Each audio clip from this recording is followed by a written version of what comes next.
أعوذ بالله من الشيطان الرجيم. بسم الله الرحمن الرحيم. إن الحمد لله نحمده ونستعينه ونستغفره ونعوذ بالله من شرور أنفسنا وسيئات أعمالنا. من يهده الله فلا مضل له ومن يضلل فلا هادي له.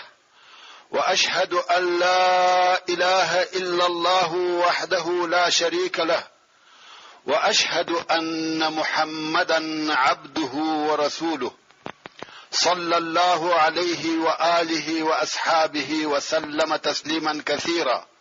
أما بعد، د سرور کائنات صلى الله عليه وآله وسلم ژوند شلمه فته. السلام علیکم ورحمة الله وبرکاته. محترم ورونو، په تیر 19 پته کې موږ د احد د غزا قصه په پوره تفصیل سره درته بیان کړه او خبره دې ځای ته رسیدلې و چې دغه غزا آیا د مسلمانانو د فار شکست بلل کېدلای شي کیا. نو اوس به د هغه ځای څخه را شروع کو. که موږ په دقیق نظر ورته وګورو او دغه جنگ دوو حصو یا دوو صفحو ته وویشو، په دې کې هیڅ شک نشته چې د جنگ په دوهمه صفحه کې عسکري لوړوالی او تفوق د مشرکانو د لشکر وو او دوی و چې پر میدان جنگ مسلطه و.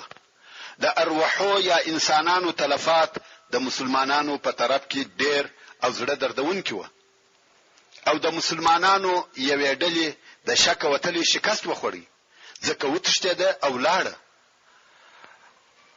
او د جنگ حالات د مشرکانو په نفع و.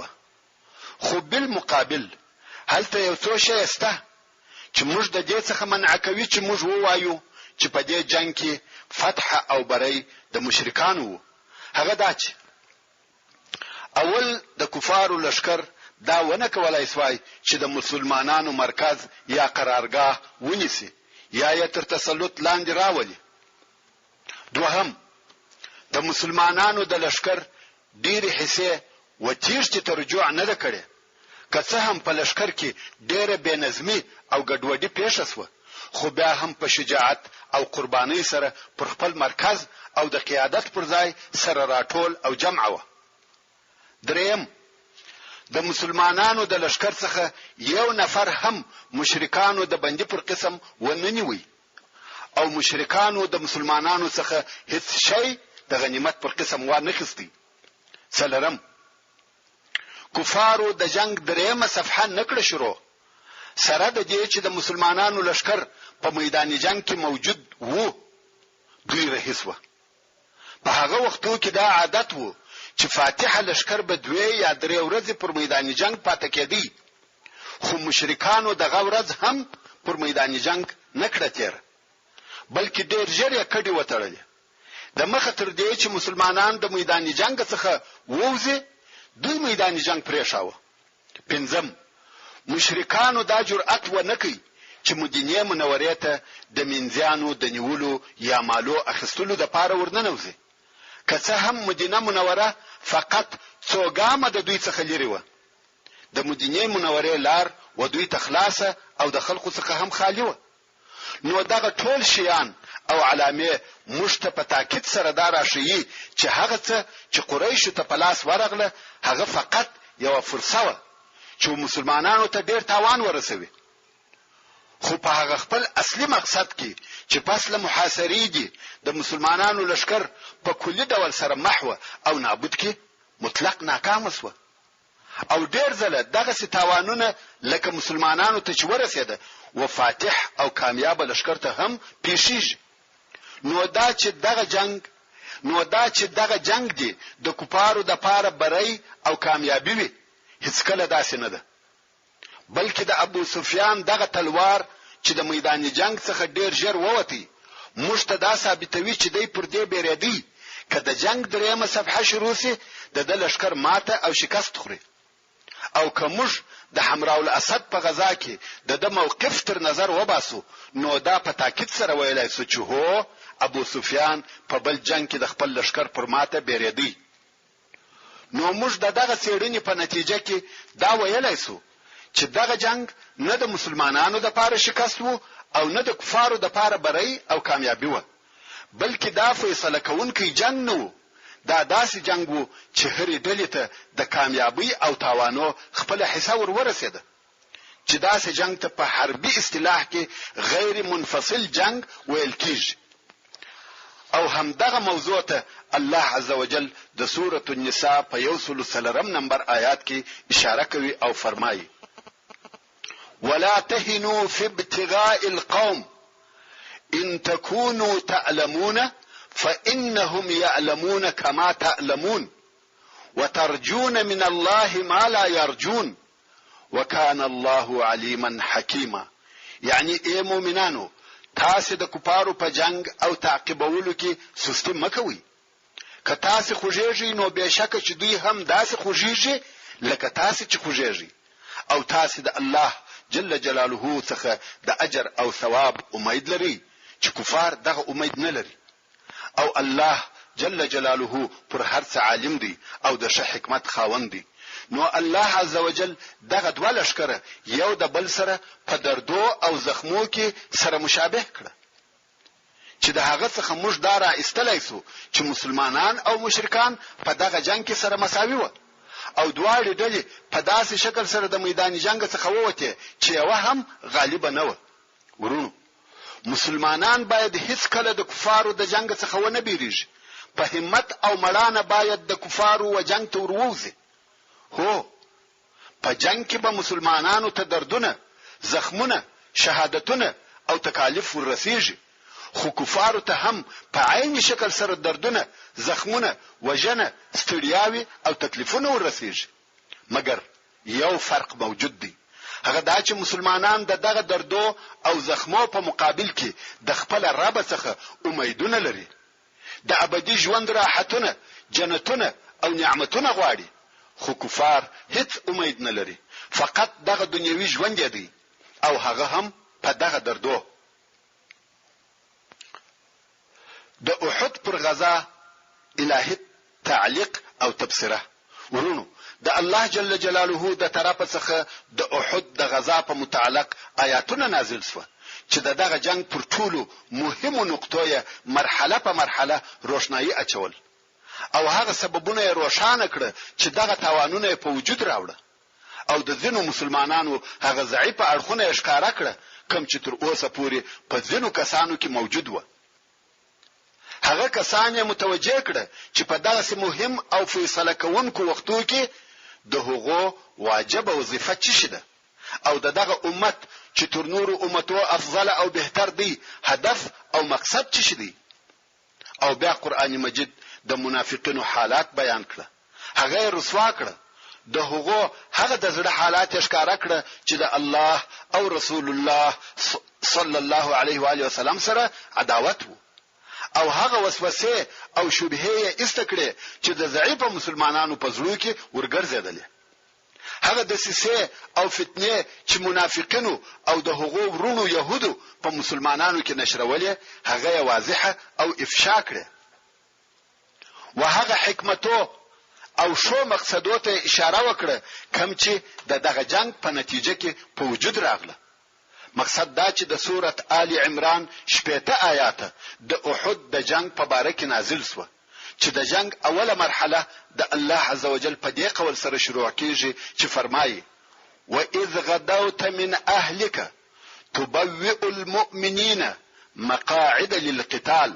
یعنی کوم وخت چې ته د ورځې په اول کې د خپل کور څخه ووته او په احد کې د مؤمنانو ته د جنگ د پاره ځایونه تیارول یا آماده کول، او هغه اخرنی آیات چې د احد د جنگ پر نتیجه او حکمت شامله او جامعه تفسیره کوي، د الله عزوجل هغه قول دی چې فرمایي: ما كان الله ليذر المؤمنين على ما انتم عليه حتى يميز الخبيث من الطيب وما كان الله ليطلعكم على الغيب ولكن الله يجتبي من رسله من يشاء.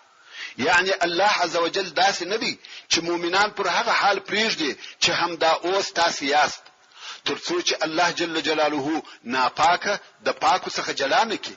یعنی تاسو امتحانوي چې صادق او منافق مو سره جلا سي، او الله جل جلاله داسې نه دی چې تاسو په غیب باندې خبر کړي چې د منافقانو فرق او تمیز د مخلصانو څخه بیل امتحان څخه وکړي. مگر الله عز وجل د خپل رسولانو څخه هغه څوک اختیاروي چې د عز وجل یې اراده وکړي. یعنی دغه د غیب او اطلاع په خپل رسولانو کې وهغه چاته ورکوي چې د عز وجل خوښوي. فآمنوا بالله ورسله وإن تؤمنوا وتتقوا فلكم أجر عظيم. نو اے مؤمنانو تاسو پر الله جل جلاله او د هغه پر رسولانو ایمان او یقین ولرئ. که تاسو پر ایمان قائم پاتې او د بدو کارو څخه ځانونه وساتئ، پس نو تاسو ته ډیر لوی اجر دی چې هغه جنت دی. ورونو علما رحمهم الله وايي د احد په غزا کې او په هغه تکالیفو کې چې مسلمانانو ته ورسېده ډېری فائدې او الهي حکمتونه شته چې اوس به هغه لوی شیان درته بیان کوم. اول مشوره، هغه چې رسول الله صلی الله علیه و آله وسلم پر خپل ځان عملی کول. هر هغه کار چې به د مشورې لایق وو، رسول الله صلی الله علیه و آله وسلم به په هغه کار کې د خپل اصحابو کرامو سره مشوره کول. موږ ولیده چې رسول الله صلی الله علیه و آله وسلم دا نکړه خوښه چې د خپل اصحابو د هغه مشورې څخه مخالفت وکړي کوم چې ویل دشمن ته وروزو. که څه هم د رسول الله صلی الله علیه و آله وسلم دا خوښه و چې په مدینه منوره کې پاتې شي. دوهم، په دغه غزا کې منافقان په ښکارا سره معلوم شو چې د دوی په حرکتو او افعالو مسلمانانو ته حکمتونه او مقصدونه په لاس ورغله چې مهم مقصد داسو چې مسلمانان یې د منافقانو د اختلاط څخه جلا کړه، او دا د مسلمانانو د پاره په ورسته کې ډېری فائدې درلودې.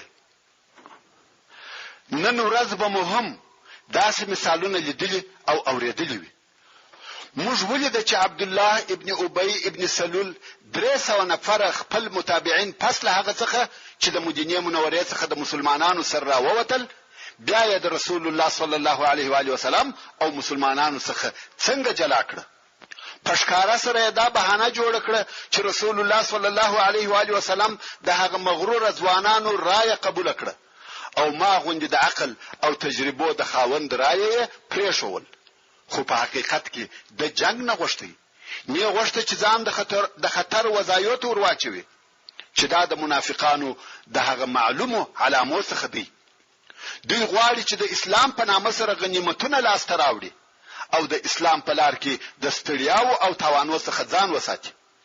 دوی په اسلام پورې په دغه دوه سبب لاس نیولې دي، یا دا چې د اسلام غنیمتونه غواړي، یا دا چې د اسلام په نامه ځان د مصیبتو او تکالیفو څخه ساتي. دریم، رسول الله صلی الله علیه و آله وسلم په دغه جنگ کې د کفارو څخه مرسته او کومک ونه غوښته، یا اصلا د هغو کومک نه کوي قبول. که څه هم د مسلمانانو شمیر ډیر لږ وو، خو بیا هم د يهودو هغه کومک نه کوي قبول چې د قومي تعصب په سبب د احد جنگ ته وتلی و. ابن سعد رحمه الله په خپل طبقات کې وایي چې رسول الله صلی الله علیه و آله وسلم و فرمایل: لا نستنصر باهل الشرك على الاهل الشرك. یعنی موږ پر مشرکانو په مشرکانو سره کامیابی نه غواړو. څلورم، که موږ دغه جنگ چې د مسلمانانو او کفارو په مابین کې وو ټوله وخت متوجي سو، و به وینو چې دغه وخت و دوه حصو ته ویشل کیږي. اوله حصه هغه ده چې مسلمانانو خاصتا غش وشتونکو د خپل قائد رسول الله صلی الله علیه و آله وسلم اوامر عملي کړي و، پر خپل ځایو ټینګ ناست و. نو نتیجه چې شوه نصرت د مسلمانانو د لشکر وو او شکست د کفارو په لشکر کې شروع شو. ډیر ژر د 300 نفرو مشرکانو په زړه بیره نه نوته، خپل ځایونه پرېښول او په تېښته شروع وکړه. او دا د جنگ هغه وخت او هغه حصہ ده چې الله عزوجل د هغه په باره کې فرمایي: ولقد صدقكم الله وعده اذ تحسونهم باذنه یعنی په تحقیق سره الله جل جلاله خپل وعده تاسو ته رښتیا کړه کوم وخت چې تاسو د الله په امر سره کافران وجل. دا خو د جنگ اوله صفحه یا اوله حصه و. اوس د جنگ و دوهمه حصه تراسه دا هغه حصه ده چې مسلمانانو په مشرکانو په سزغستل او د هغو څخه غنیمتونه اخیستل. په دغه وخت کې چې هغه غشويشتونکو د هغه غره څخه چې دوی پر ناست و خپل ورونو ته وکتل چې توري په لاس په دشمنانو په سزغلي مالونه او غنیمتونه ټولوي، دوی ته هم دا میل او رغبت پیدا سو چې دوی هم د نورو مسلمانانو سره د غنیمتو په ټولولو کې اشتراک وکړي. دغه میل په دوی کې دا فکر پیدا کړي چې د رسول الله صلی الله علیه و علیه وسلم د اوامرو وخت پای ته ورسېدی او دوی اوس د هغه اوامرو څخه آزاد دي. پر دوی دا نه د لازمه چې تر هغه پورې دلته کښینی چې د رسول الله صلی الله علیه و علیه وسلم د طرفه امر ورته راځي. نو ویل راځي جنگ خلاصو. دا د دوی اجتهادي فکر یا اجتهاد وو. خود دوی په دغه اجتهاد کې د دوی امیر عبد الله ابن جبیر رضی الله تعالی عنہ او ځینو نورو اختلاف سره وکړي، مګر دغه فکر او اجتهاد خاوندان د غره څخه کښته سو او د غنیمتو په ټولولو کې حصہ واخیسته. د دوی دغه مخالفت نتیجه څه شوه؟ هغه بیره چې د کفارو په زړونو نوتلې و هغه د کفارو په نوې حمله بدل شوه. هغه خالد ابن ولید چې د تیښتې په حالت کې وو د چم او حیلې په فکر کې سو. شاوخوا یې وکتل ویل ده هغه غر چې ټینګ ساتل شوی وو اوس د هغه غشويشتونکو څخه خالی دی، لکه نن ورځ چې د اسلام قلعه د ساتونکو څخه خالی ده. نو یو عسکري فکر په سر کې پیدا سو. فورا دی او د ملګری د هغه غره خواته ور وګرځیده. هغه لږ کسان چې پر غره پاته و هغه په شهادت ورسول او مسلمانان د شاده طرفه په غشولې. دا وار بیره د مسلمانانو په زړونو نه وتل او هغه پیښه شو چې د مخه مدرته بیان کړ. د جنگ پر دغه حصہ الله عزوجل تفسیره کوي او فرمایي حتى اذا فشلتم وتنازعتم في الامر وعصيتم من بعد ما اراكم ما تحبون منكم من يريد الدنيا ومنكم من يريد الآخرة ثم صرفكم عنهم ليبتليكم. یعنی تر هغه وخت پورې تاسو کامیاب واست، مشرکان مو وجل تر څو چې بزرس واست او په خپل مابین کې د رسول الله صلی الله علیه و علیه وسلم په امر کې سره مخالف سواست. چا ویل زو چا ویل کښینو او پس له هغه څخه بو نافرمانی وکړه چې الله عزوجل هغه شی د ښکارا کوي چې ستاسو خوښ وو، چې هغه نصرت او غنیمت وو. ځینې ستاسو څخه هغه څوک دي چې دنیا او د هغې دغه لږ او خصیص ژوند خوښوي او ځینې ستاسو څخه هغه څوک دي چې آخرت خوښوي. ورونو اوس نو تاسو وګورئ دغه یوې خطا نتیجه څونه لو او عامه وه.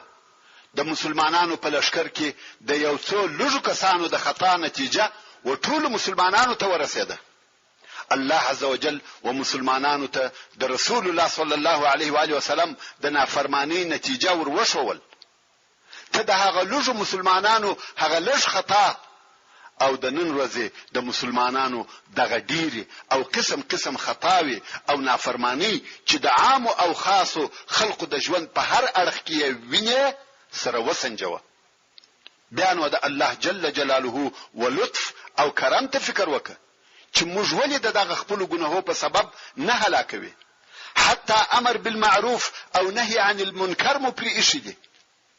کته په دغه باره کې فکر وکړه نو به د ځینو خلقو د هغه پوښتنې جواب در معلوم سي چې دوی وایي نن ورځ ولې مسلمانان د کفارو په مقابل کې مغلوب دي، حال دا چې موږ مسلمانان یو او هغه کفار دي.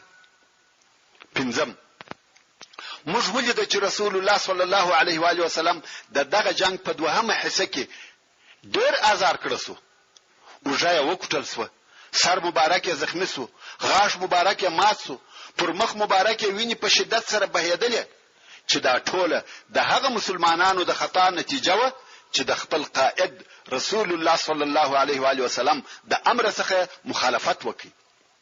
مګر په دې کې څه حکمت وو چې د رسول الله صلی الله علیه و آله وسلم د وژل کېدو اوازه د مسلمانانو په صفو کې خپره شوه؟ جواب: د رسول الله صلی الله علیه و آله وسلم سره د مسلمانانو ارتباط او د دوی په مابین کې د علیه الصلاة والسلام وجود د مسلمانانو د پاره داسې یو قوت وو چې دوی هیڅ کله د هغه د فراق او جلاوالي تصور نه وکړي، او دوی هیڅ دا خیال نه کاوه چې موږ د تر علیه الصلاة والسلام وروسته د خپل ځانو د یو ځای کېدو یا یو قدرت د جوړېدو طاقت ولرو. نو د رسول الله صلی الله علیه و آله وسلم وفات داسې یو شی وو چې د دوی په زړه کې هیڅ نه ورګرځېدی، لکه دا شی چې دوی د خپل فکرو څخه غورځولې وو. او په دې کې هیڅ شک نشته که دوی دغه غفلت څخه د رسول الله صلی الله علیه و آله وسلم په واقعي وفات راوښتي وای، زړونه به چاودلی وای، هغه ایمانی بنیاد او اساس به رېږدېدلی وای. نو د الهي حکمت څخه یو هم داو چې دغه اوازه په مسلمانانو کې د دې لپاره خبره کړه چې دا هم دغه عسکري درسو په مابین کې د مسلمانانو د لپاره یو لوی تجربه سي، او مسلمانان دغه اوازه په اوریدلو سره د هغه حقيقي وفات د ورځې د لپاره چې خامخا راتلونکې ده د اوسه خلازانونه آماده او وشکي. او کچیر رسول الله صلی الله علیه و آله وسلم د دوی د مابین څخه رحلت وکي، نو دوی به بیرته وهغه خپل شرک ته نه ګرځي. او د همدغه عظیم درس لپاره هغه آیات د هغو کسانو پر حال د تبصره پر قسم نازل سو کوم چې د رسول الله صلی الله علیه و آله وسلم د وجل کېدو د خبر په اوریدلو سره ضعف او سستی ورته پیښ شو، کوم چې الله عز وجل فرمایي: وما محمد إلا رسول قد خلت من قبله الرسل أفإن مات أو قتل انقلبتم على أعقابكم ومن ينقلب على عقبيه فلن يضر الله شيئا وسيجزي الله الشاكرين. يعني محمد صلى الله عليه وآله وسلم ندي مگر د الله یو رسول دی. په تحقیق سره تر علیه الصلاة والسلام د مخه ډیر رسولان تیر شوي دي. آیا کدی صلی الله علیه و آله وسلم مرسي یا شهید کړسي نو تاسو به بیرته پرشا وهغه خپل کفر ته ګرځي؟ او هر څوک چې بیرته هغه خپل کفر ته وګرځي نو هیڅ کله و الله عز وجل ته هیڅ ضرر نه رسوي. او شکر کوونکو بندگانو ته به الله عز وجل ډیر ژر د خیر بدله او جزا ورکړي. نو دغه درس ایجابي او مثبت اثر په هغه ورځ ښکارا سو چې رسول الله صلی الله علیه و آله وسلم واقعا د رفیق اعلی و طرفته رحلت وکړي. نو دغه د احد اوازه او هغه چې د هغه اوازه په سبب دغه آیات شریف نازل سو، مسلمانان یې وش او یو حقیقت ته متوجه کړه. په کوم ورځ چې رسول الله صلی الله علیه و آله وسلم واقعا هم رحلت وکړي، مسلمانانو په غمجن زړه د هغه سره وداع وکړه او د هغه امانت وساتلو ته متوجه شو چې رسول الله صلی الله علیه و آله وسلم و دوی ته ورپرې ایښی وو چې هغه د دعوت او فی سبیل الله جهاد امانت وو.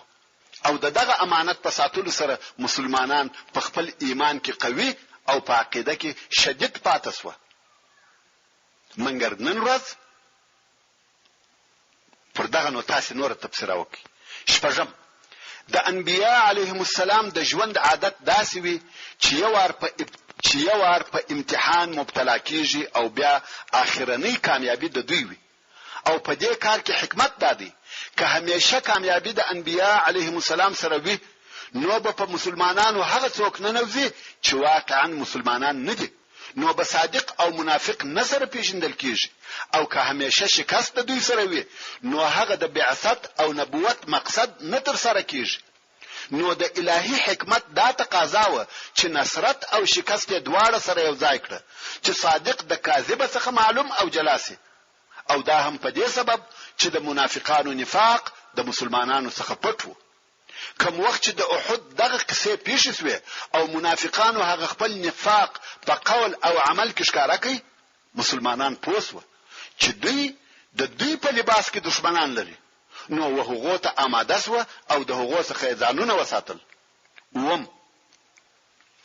په ځینو ځایو کې د نصرت او برید ځنډېدل د نفس شکست دی. کوم وخت چې مسلمانانو ته د شکست حالات پیښ شو صبر یې وکړي او منافقان عاجز شو. اتم، الله عزوجل د خپل مؤمنو بدنګانو د پاره په جنت کې داسې کورونه او منزلونه جوړ کړي دي چې دوی په خپل عمل سره وهغه مقام ته نشي رسیدلای. نو ځکه ودغه بندگانو ته داسې تکالیف او زحمتونه پیښ کړي چې د هغو په واسطه سره وهغه خپل منزل ته ورسیږي. نه هم تاسو په هیڅ چې شهادت د ولایت د لوړو درجو څخه دی. نو الله عزوجل خپل خاص بندگان په دغه درجه سره خاص کړي، شهادت ور نصیب کړي. لسم، الله عزوجل د خپل دشمنانو د هلاک او په دوزخ کې د سخت عذابو اراده فرمایله ده. نو خود و دوی ته داسې اسباب برابر کړي چې دوی په هغه سره د هغه عذاب وړ او لائق وګرځي، لکه کفر او بغاوت، سرکشي او نافرمانی، او د الله عزوجل د دوستانو ظهیرول چې د دوی په دغه کارو سره د مسلمانانو ګناهونه تویږي او د کافرانو د هلاک سبب ګرځي. یولسم، تاسو راسي چې یو څه هغه حالات ته متوجي سو چې د رسول الله صلی الله علیه و علیه وسلم اصحاب په هغه وخت کې یو په بل پسې وژل کېده چې دوی د علیه الصلاۃ والسلام ساتنه په خپل بدنو سره د مشرکانو د غشو او د توري د ضربو څخه کول. دوی د غشو تر باران لاندې یو په بل پسې غځارېدل، خو د دوی ټول کوشش داو چې د رسول الله صلی الله علیه و علیه وسلم ژوند وساتي او بل یې د هیڅ شي پروا نه درلوده. دغه عجیب قربانی او فداکاری سبب او مصدر چی شو؟ د هغه اول مصدر ایمان پر الله او پر رسول الله صلی الله علیه و علیه وسلم، او دوهم مصدر یې د رسول الله صلی الله علیه و علیه وسلم محبت وو. دغه دواړه چې سره یو ځای سو دغه عجیب قربانی او فداکاری په وجود راوړ. نو نن ورځ هم یو مسلمان و دغه دواړو مصدرو ته اړ او محتاج دی. یوازې دا کفایت نه کوي چې یو څوک پر هغه عقیدوي شیانو د ایمان راوړلو دعوه وکړي کوم چې پر هغه ایمان راوړل لازم دي، ترڅو چې زړه د الله او رسول الله صلی الله علیه و علیه وسلم په محبت سره ډک نشي. نو ذکر رسول الله صلی الله علیه و علیه وسلم په حدیث متفق علیه کې فرمایي: لا يؤمن احدكم حتى اكون احب اليه من والده وولده والناس اجمعين.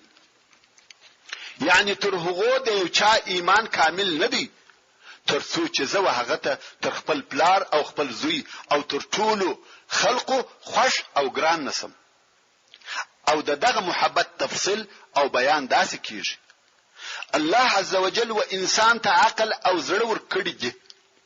عقل د دې د پاره دی چې په هغه سره فکر وکړي او پر هغه شیانو ایمان راوړي چې پر هغه باندې ایمان راوړل فرض او ضروری دي. او زړه د دې د پاره ور کړی دی چې هغه د هغه چا او هغه شی په محبت کې استعمال کړي چې الله عزوجل د هغه په محبت سره امر کړی دی، او د هغه چا یا شی په بغض او عداوت کې استعمال کی چې الله عزوجل د هغه په بغض او عداوت سره امر کړی دی. نو کزړه د الله عزوجل او رسول الله صلی الله علیه و آله وسلم او د صالح بندگانو په محبت نس مشغول، خامخابه د شهواتو، خواهشاتو او محرماتو په محبت سره ډک سي. او کبیا چیرې زړه د شهواتو او خواهشاتو په محبت ډک سو، نو هیڅ کله یوازې عقیده د دې سبب نسی ګرځیدلای چې خپل خاوند د قربانی او فداکاری و یو عمل ته هم آماده کی. چې دغه حقیقت هغه شی دی چې د تربیه او اخلاق علماو د اولویاتو څخه بلل دي، او تجربو هم دغه شی ثابت کړی دی. د دې د پاره به یو ښکارا مثال درته بیان کوم. د امریکا حکومت دا و نسوای کولای چې هغه شی عملی کی چې پر هغه ایمان درلودي او د هغه شی پر پایده عقیده درلوده. په 1933 میلادي کال کې د امریکا حکومت یو قانون صادر کړ چې په هغه قانون کې د شرابو استعمالول په عام مجلسو کې منع و، خو پر دغه قانون لږ موده لا نه و تېره سوې چې قانون جوړونکي بیرته پر شا ولاړه او د شرابو د نه څښلو د درد په سبب یې هغه قانون چې دوی پر ځان لازم کړی وو بیرته لغوه کړي او بیرته خپل جامونه په عامو مجلسو کې ډکول. مګر بالمقابل هغه د رسول الله صلی الله علیه و آله وسلم اصحاب و چې نسبت د اوسنی عصر و امریکایانو ته د ثقافت او مدنیت د فایدو او ضررو په پوهه کې هیڅ نه و مګر فقط د الله عزوجل د امر په اوریدلو سره چې شراب مچشي هغه ځان چې په شرابو ډک و سره کړه، هغه خمان چې په شرابو ډک و مات کړه، حتی هغه ګلاسونه چې شراب یې پکې چشل مات کړه او په لوړ आवाज ویل انتهینا یا رب انتهینا، پریم شول یا رب پریم شول. نو د دغه دوه ډلو په مابین کې دا فرق وو چې د صحابه کرامو په زړه کې یو شی وو چې د هغه محبت یې درلودي، نو ځکه خپل خواهشات د الله عزوجل د احکام تابع ګرځولي و. نو دغه قلبي محبت وو چې د رسول الله صلی الله علیه و آله وسلم د اصحابو پر زړه غالب وو او دغه محبت دوی داسې کړی و چې خپل ژوند د رسول الله صلی الله علیه و آله وسلم تر ژوند قرباناوه او د رسول الله صلی الله علیه و آله وسلم د ساتنې لپاره د مرګ په غیږ ورتلل. د احد په غزا کې داسې ډېر نادره مشاهد او حالات شته چې دغه قلبي محبت ښکارندوی دي. خو که په دغه اوسنی عصر کې د مسلمانانو زړونه په دغه محبت سره ډک سي، داسې محبت چې دوی یو څه د شهواتو او انانیت څخه لري کې، داسې محبت چې د دوی پر شهواتو او خواهشاتو غالب سي، نو به څه پیښ سي؟ دغه اوسنی مسلمانان به یو نوې مخلوق سي، خپل شان او شوکت به د مرګ د خلیې څخه راوباسي، پر خپل دشمنانو به کامیاب سي. که څه هم دغه کار په مخ کې ډېر مشکلات او خندونه وي، پر هغو ټولو به دغه قلبي محبت په سبب کامیاب سي. او که ته غواړې چې دغه محبت خاوند سي او دغه محبت ته لار پیدا کړې، نو فقط دغه راتلونکي څلور شی عملي کړه. زړه به د الله جل جلاله او رسول الله صلی الله علیه و آله وسلم په محبت ډک سي. اول تر ټولو د مخه د الله عزوجل ټول عبادتونه د زړه په حضور او بیره سره کوه. کله نا کله و الله عزوجل ته دعا عجز او زاری کوه. دوهم د الله عزوجل ذکر او یاد ډیر کوه، همیشه لا اله الا الله او سبحان الله وایه. دریم پر رسول الله صلی الله علیه و آله وسلم درود ډیر وایه، د هغه علیه الصلاة والسلام په سیرت، اخلاق او شمائلو کې فکر کوه. څلورم د الله عزوجل په هغه نعمتو کې ډیر فکر کوه چې تاسو درکړي دي او هغه یادوه. محترم ورونو، که د احد پر غزا نور هم و تفسیر کولو ته دوام ورکم، پوره یو کتاب ځنی جوړیږي. خو زه به په دغه اندازه سره کفایت وکم، نور نو تاسو کولای شئ چې د سیرت النبی صلی الله علیه و آله وسلم پر هر ماده په خپل تفسیر وکړئ. دا فقط و تاسو ته لارښوونه و چې څنګه او په کومه طریقه سره د سیرت النبی صلی الله علیه و آله وسلم څخه حکمتونه او درسونه را استلای شي. ورونو، دا د احد د غزا قصه و، هغه لو او شدید غزا چې پر مسلمانانو تیر شوې ده. دا هغه غزا و چې د مسلمانانو د پاره ډیره تجربه او درسونه پکښې و. او اوس به هغه حادثات او واقعات درته بیان کم چې د احد او د خندق د غزاو په مابین کې پیښ شوي دي. ورونو، د احد جنگ د مسلمانانو پر شهرت ډیر بد اثر وکړي. د خلقو د زړه څخه د دوی هیبت ووتی، خلقو ته ضعیف ښکارا سو، پر مسلمانانو داخلي او خارجي مشکلات زیات سو، پر مدینه منوره د هر طرفه خطرونه راوګرځیدل. يهودو، منافقانو او صحرایي عربو په ښکارا سره د دشمنی اعلان کاوه او هرې ډلې دا اراده کړې و چې مسلمانانو ته یو تکلیف پیښ کړي، بلکې دا یې امید وو چې مسلمانان ختم او فیصله کړي. نو ځکه د احد پر جنگ دوه میاشتې لا نه وې تېرې شوې چې د بنو اسد قبیله د مدینه منورې د حمله لپاره ځانونه آماده کول او بیا د هجرت د څلورم کال د سفر په میاشت کې د عضل او قاره قبیلو داسې یو چم او د سیسه جوړ کړ چې د رسول الله صلی الله علیه و آله وسلم د اصحابو څخه د لسو نفرو د وژل کېدو یا شهادت سبب وګرځیده.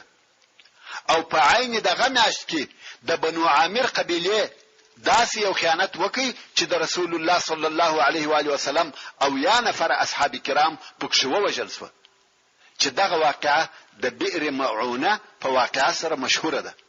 همدارنګه د بنی نظیر يهودو په دغه وختو کې په ښکارا سره د دشمنی نارې وهلې، ترڅو چې دغه کال یعنی د هجرت د څلورم کال د ربيع الاول په میاشت کې داسې یو چم جوړ کړي چې په هغه کې د رسول الله صلی الله علیه و آله وسلم د وجلو اراده کړې و. او د هجرت د څلورم کال د جمادی الاول په میاشت کې د بنو غطفان قبیله پر مدینه منوره د حمله اراده وکړه. مقصد دا کم هیبت او دبدبه چې مسلمانانو د احد په جنگ کې د لاس ورکړه، د هغه په سبب تر یو وخت پورې مسلمانان د هر طرفه د خطر سره مخامخ وو. مګر دا د رسول الله صلی الله علیه و آله وسلم حکمت وو چې دغه خطرونه دفع کړه او مسلمانانو ته برته هغه د لاسه وتلی هیبت را وګرځاوه او دوی ته برته مجد او لوړوالی، شان او شوکت د سره ور وګټي. اول هغه کار چې دغه هیبت درا ګرځولو د پاره رسول الله صلی الله علیه و آله وسلم وکي هغه وحمراء الاسد ته وتلوه. دا چې په پرون کې د احد جنگ پای ته ورسېدی او په نن کې رسول الله صلی الله علیه و آله وسلم د خپل اصحاب سره په دشمن پسې وحمراء الاسد ته وځي. په دغه کار سره تر ډیره اندازې د خپل لشکر هیبت او شهرت وساتي.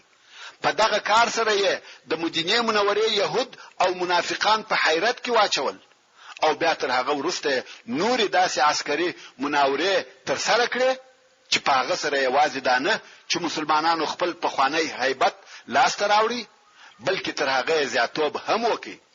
نو زموږ په راتلونکي بحث کې به ان شاء الله تعالی دغه موضوعات په تفصیل سره درته بیان شي. اول هغه څوک چې د احد تر غزا وروسته د مسلمانانو پر ضد راپورته سو هغه د بنو اسد قبیله و، غواړي چې پر مدینه منوره حمله وکړي، ځکه د دوی دا خیال وو چې مسلمانان د احد د جنگ په واسطه تر اوسه ضعیف دي. نو یې دا فکر کاوه چې پر مسلمانانو په ډېر اساني سره کامیاب کیږي او دغه یې موقع ده چې پر مدینه منوره حمله وکړو او د مدینه منوره خیر او برکت چې مقصد یې میوه او مالونه و یوسف. د بنو اسد د قبیله مشر چې طلیحه ابن خویلد نومېدی، دی هغه څوک دی چې د رسول الله صلی الله علیه و آله وسلم تر رحلت وروسته د ابوبکر صدیق رضی الله تعالی عنہ د خلافت په وختو کې د نبوت دعوه وکړه او د ردت په جنگو کې خالد ابن ولید رضی الله تعالی عنہ ماته ورکړه او دی وتښتېدی او بیا دغه طلیحه په وروسته کې مسلمان سو او د فارس سره په جنگو کې په شهادت ورسېدی. نو د مدینه منورې استخباراتو دا خبر ورسول الله صلی الله علیه و آله وسلم ته ورساوه چې طلیحه او د دورور سلمہ په خپل قوم کې ګرځي او خلق د رسول الله صلی الله علیه و آله وسلم و جنگ ته سره یو ځای کوي. رسول الله صلی الله علیه و آله وسلم د دوی تر حمله د مخه د مهاجرینو او انصارو څخه یو ټولي جوړ کړه چې د افراد شمیر 150 نفر وو او دغه ټولي قومندان ابو سلمہ رضی الله تعالی عنہ مقرره کړي. ابو سلمہ رضی الله تعالی عنہ د هجرت د څلورم کال د محرم په میاشت کې د بنو اسد د قبیله پر طرف حرکت وکړي. بنو اسد په دې حال نه دي خبر، د هغو تر آمادګۍ او حمله د مخه د هغو په بخبرۍ کې د مسلمانانو د طرفه حمله پر وسو. د بنو اسد قبیله سره و پاشل شو او په تېښته ځانونه خلاص کړه او مسلمانانو د هغو شان او پسونه په غنیمت سره واخیسته او بیرته مدینه منورې ته سالم او غانم ولاړ. په دغه حمله سره د بنو اسد قبیله وبېرېده او پر مدینه منوره هغه خپل حمله پرېښول او ابو سلمہ رضی الله تعالی عنہ پس له هغه څخه چې مدینه منورې ته ورسېدی تر هغه زخم یې ویني الاسبه چې د احد په ورځ زخمی شوی وو او پس له لږ مودې څخه وفات شو. د خالد ابن سفیان الحذلی د وجلو د پاره د عبد الله ابن انیس رضی الله تعالی عنہ لېږل. ورونو د مدینه منوره په جنوب کې و مکه مکرمه ته نږدې یو قبیله اوسېده چې د حذیل قبیله ورته ویل کېده او دغه قبیله مشر او رئیس خالد ابن سفیان الحذلی نومېدی. دغه خالد ابن سفیان غوښته چې پر مدینه منوره یو قوي او شدیده حمله وکړي. نو دغه حمله د کولو د پاره د لشکر په جوړولو او راټولولو شروع وکړه. د هر ځای څخه خلق ورته راتله. دلته بیا د مدینه منوره استخباراتو دا خبر ورسول الله صلی الله علیه و آله وسلم ته ورساوه چې خالد ابن سفیان د مسلمانانو د جنگ د پاره لشکر جوړوي. نو رسول الله صلی الله علیه و آله وسلم دا اراده وکړه چې د مخه تر دې چې دای پر مدینه منوره حمله وکړي باید مسلمانان د دې حمله او خطر څخه خلاص. نو رسول الله صلی الله علیه و آله وسلم د اصحاب کرامو څخه یو نفر اختیار کړي چې ډېر هوښیار، ذکی، دلاوره او جنگي پهلوانو. دغه سړي نوم عبد الله ابن انیس وو. رسول الله صلی الله علیه و آله وسلم ورته فرمایل ولارسه کدی وکولای سوای چې خالد ابن سفیان ووجنه ووجنه. عبد الله ابن انیس ویل یا رسول الله زه خالد ابن سفیان پرنګ نه پیژنم. رسول الله صلی الله علیه و آله وسلم و فرمایل هر وخت چې ووینه زړه به د بیر ډکس، یعنی ځنی و به بیرېږي. رسول الله صلی الله علیه و آله وسلم د خالد ابن سفیان د پیژندلو د پاره دغه نشانی ورته ویل. خو عبد الله وای زه دغه خبرې څخه ډېر په تعجب کې سوم ځکه زه هیڅ وخت د هیڅ چا څخه نوم بیرېدلی او اوس څنګه بیرېږم. خیر عبد الله ابن انیس رضی الله تعالی عنہ د تک د پاره ځان آماده کړ او یوازې رهیسو د مدینه منوره څخه قریب تر مکه مکرمه پورې تګ وکړي. دغه سریه ته د عبد الله ابن انیس سریه ویل کېږي ځکه دای په خپل یوازې یو ټولي و چې د یو جنگي عسکري هدف او مقصد د پاره رهیسوي وو او پر ټول لار یوازې رهیو. پر لار نه د څخه څوک بیریږي او نه په د پروا کېږي ځکه د یو نفر دی او اسلحه هم ورسره نشته. د فقط یو خنجر د ځان سره پټ اخیستی وو، نور نو د باندې نه تور لري نه نور اسلحه. د مازیګر د لمانځه وخت وو چې د بني حذیل و منطقه ته ورسېدی. هلته وی غونډې ته وختي د الله عزوجل په اراده کوم وخت چې د غونډې ته وختي هلته یو نفر ولیدي چې شدي هم ورسره دي. د هغه نفر په لیدلو سره د عبد الله رضی الله تعالی عنہ زړه په بیره ډکسو. دغه سړي څخه ډېر و بیرېدی او دا هغه علامه او نشانی و چې رسول الله صلی الله علیه و آله وسلم د خالد ابن سفیان د پیژنګلوي د پاره ورته ویلی و. عبد الله وای زه پوسوم چې دغه نفر خالد ابن سفیان دی او زما د مقصد سړی هم دغه دی، باید وی وجنم او اوس د مازیګر د لمانځه وخت دی. کلمنځ کوم شاید دای راس خولارسي او کدی وجنم شاید لمنځ را څخه قضا سي.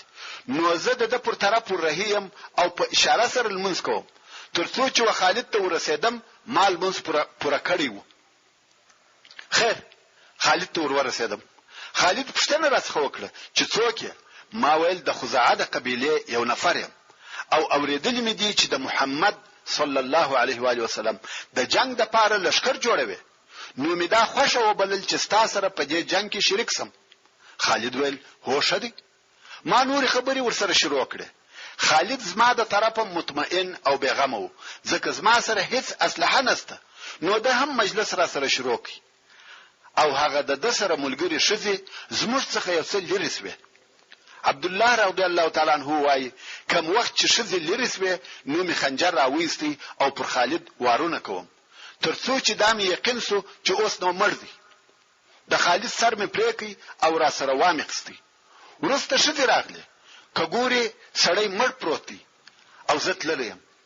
شذو ناره او بغار کړي څو خلک سره راټول سو خو عبد الله تللی او پټ سوی وو. عبد الله رضی الله تعالی عنہ د هجرت د 3 کال د محرم د میاشتې پر 5 تاریخ په دغه خپل وظیفه پسې د مدینه منورې څخه رهیسو او د شنبه په ورځ چې د محرم د میاشتې 23 تاریخ وو بیرته مدینه منورې ته ورسېدی چې په دې حساب عبد الله رضی الله تعالی عنه اتلس ورځې د مدینه منورې څخه غائب وو او اوس چې عبد الله مدینه منورې ته ورسېدی او رسول الله صلی الله علیه و آله وسلم چې د لری ولیدي ورته خندل او وی فرمایل افلح وجهك يا عبد الله عبد الله ویل افلح وجهك يا رسول الله ورونو دا د عربو اصطلاح و چې یو څوک به پر خپل مقصد کامیاب شو دغه جمله به ورته ویل چې د لفظ ترجمه یې داسې ده کامیاب او مقصد ته ورسېدی استامخ نو ځکه د دواړو د طرفه دغه جمله وویل شو او عبد الله رضی الله تعالی عنہ د خالد سر د رسول الله صلی الله علیه و آله وسلم ومخته کښېښاوه رسول الله صلی الله علیه و آله وسلم خپل لکړه و عبد الله ته ورکړه او وی فرمایل د قیامت په ورځ دغه لکړه زما او ستا په مابین کې علامه او نشانه ده عبد الله رضی الله تعالی عنہ دغه لکړه د مرګ تر وخت ورسره وساتل او د مرګ په وخت کې وصیت وکړي چې دغه لکړه د زما سره په کفن کې کښېښول شي خالد ابن سفیان الهذلی چې د کفارو د رئیسانو څخه یو رئیس وو په دغه طریقه سره ووجل شو او د عبد الله ابن انیس په همت او مړانه سره مسلمانان د هذیل د قبیله د هغه لوی حمله څخه خلاص وو ځکه د خالد ابن سفیان په وجل کېدو سره د هذیل قبیله سره وپاشل شو او پر مدینه منوره حمله پاتې شو په دغه وختو کې عمرو ابن العاص چې پر هغه خپل عقیده د لطفا فتا واړو